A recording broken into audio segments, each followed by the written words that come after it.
João Santos deixou a vida sofrida da roça ainda muito novo.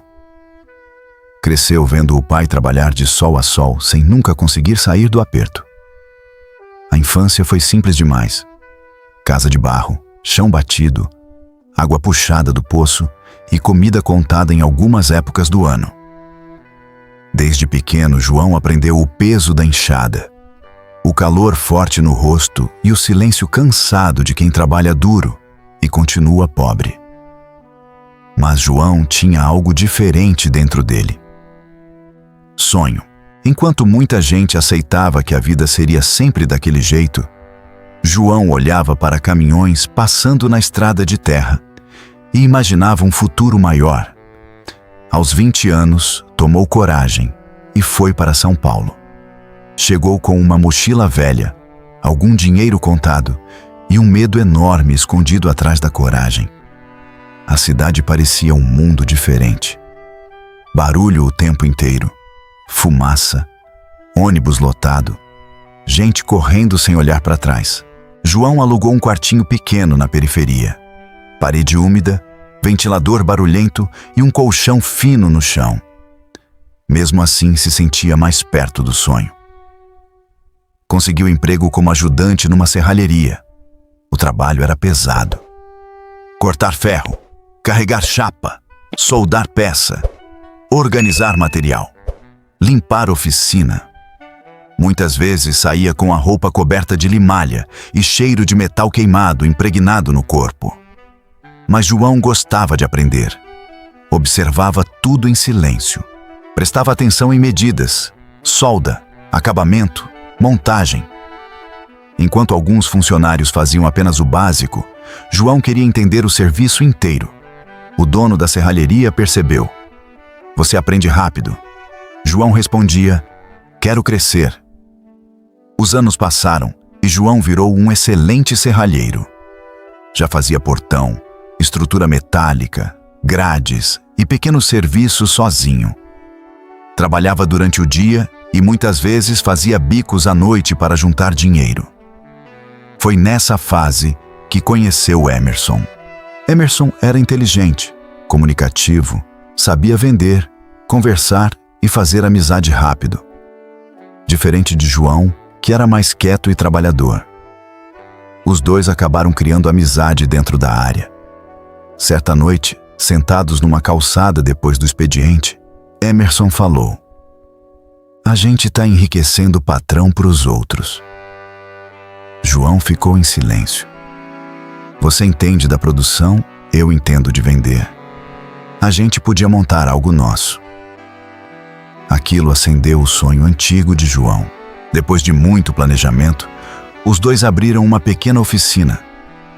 O nome escolhido foi Forte Ferro. No começo, era extremamente simples.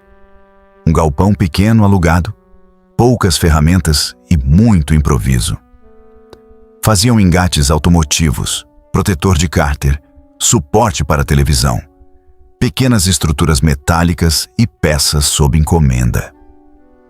João praticamente morava dentro da oficina. Chegava cedo, saía tarde, soldava, cortava ferro, carregava material, entregava pedido. Emerson cuidava mais da parte comercial, atendimento e finanças. Os primeiros anos foram difíceis. Havia mês em que mal conseguiam pagar aluguel do galpão. Teve semana em que João dormiu na oficina para adiantar encomenda. Mas aos poucos, a Forte Ferro começou a crescer. Os produtos ganharam fama pela qualidade. Oficinas mecânicas começaram a indicar. Lojas de acessórios passaram a comprar engates diretamente deles. O dinheiro começou a entrar. Pela primeira vez, João sentiu que estava vencendo. Comprou carro. Depois comprou casa. Depois trouxe a mãe do interior para conhecer São Paulo. A Forte Ferro crescia rápido. Contrataram funcionários, compraram máquinas melhores e ampliaram produção. João tinha orgulho daquele nome estampado na fachada. Forte Ferro. Parecia o símbolo da própria história dele. Só que enquanto João trabalhava sem parar dentro da produção, Emerson começou a mudar. Gostava de ostentar. Carro novo, relógio caro, viagem, restaurante caro. João achava estranho, mas confiava nele. Afinal, eram sócios. E foi exatamente aí que começou o desastre. Emerson começou desviando pouco. Pequenos valores que passavam despercebidos. Depois, notas frias, compras superfaturadas, dinheiro saindo do caixa sem explicação. Como João era focado apenas no operacional, demorou para perceber. Até que um dia, fornecedores começaram a cobrar pagamentos que, teoricamente, já deveriam ter sido feitos. João estranhou. Mas Emerson disse que isso estava quitado. Não estava. Pouco tempo depois, apareceram mais problemas. Impostos atrasados, funcionários reclamando, contas bancárias negativas. João começou a investigar e então descobriu. Emerson estava desviando dinheiro da empresa havia muito tempo. A discussão entre os dois foi brutal. Você acabou com tudo. Eu também construí essa empresa. Construiu roubando. A sociedade explodiu. Mas o pior ainda estava vindo. As dívidas da empresa eram gigantescas. Processos trabalhistas começaram a aparecer. Bancos cobrando. Impostos atrasados. Fornecedores ameaçando ação judicial. João viu sua vida desmoronar rapidamente. Contas bloqueadas. Máquinas penhoradas. Veículos apreendidos. O nome Forte Ferro, que antes dava orgulho, agora trazia vergonha e desespero. A oficina fechou. João entrou numa depressão silenciosa. Passava horas sentado sozinho, olhando para o chão, sem acreditar que tinha perdido praticamente tudo. A pior parte não era perder dinheiro. Era sentir traição, porque ele realmente confiava em Emerson. Os anos seguintes foram duríssimos. João precisou vender carro, vender ferramentas e quase perdeu a casa. Havia oficial de justiça batendo na porta, carta de cobrança chegando e telefone tocando o tempo inteiro. Muita gente sumiu. Amigos desapareceram. Clientes desapareceram. Alguns até zombavam. Quebrou. Acabou.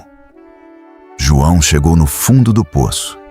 Teve noites em que dormiu sem conseguir respirar direito de tanta ansiedade. Sentia vergonha da mãe, vergonha da própria história.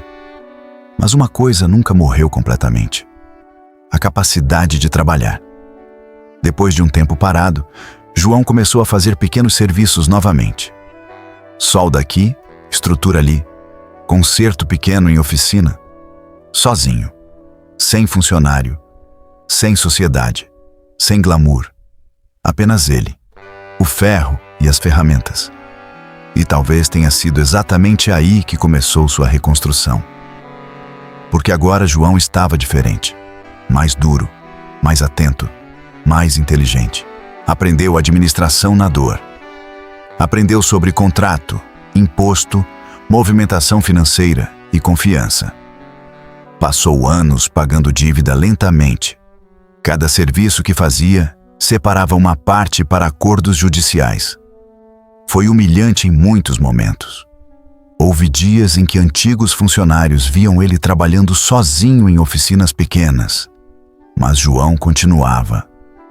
Devagar, sem desistir. Com o tempo, a qualidade do serviço dele voltou a chamar atenção. Clientes antigos começaram a procurar novamente. Só João sabe fazer isso direito. Ele então abriu uma pequena oficina outra vez. Muito menor, muito mais simples, mas totalmente controlada por ele, sem sócio. João passou a fabricar novamente engates, suportes e protetores de cárter. Só que agora tudo era mais organizado. Fluxo de caixa anotado, impostos controlados, produção enxuta. Demorou muitos anos, muitos mesmo. Mas aos poucos foi saindo das dívidas. Quitou processos, renegociou acordos e conseguiu limpar o nome novamente. Numa tarde simples, já grisalho e com marcas profundas da vida no rosto. João ficou sozinho dentro da nova oficina, observando uma peça recém-soldada. O cheiro do ferro quente trouxe lembranças de tudo. Da roça, sua chegada em São Paulo, o primeiro galpão, a traição, a falência, as penhoras e o desespero que sentiu. E percebeu algo importante. O homem que reconstruiu tudo era muito mais forte do que o rapaz que um dia chegou sonhando na cidade grande. Porque antes, João só sabia trabalhar, agora sabia sobreviver. E talvez essa tenha sido sua maior vitória. Não ter enriquecido, mas ter conseguido levantar novamente depois que a vida tentou esmagar tudo que ele havia construído.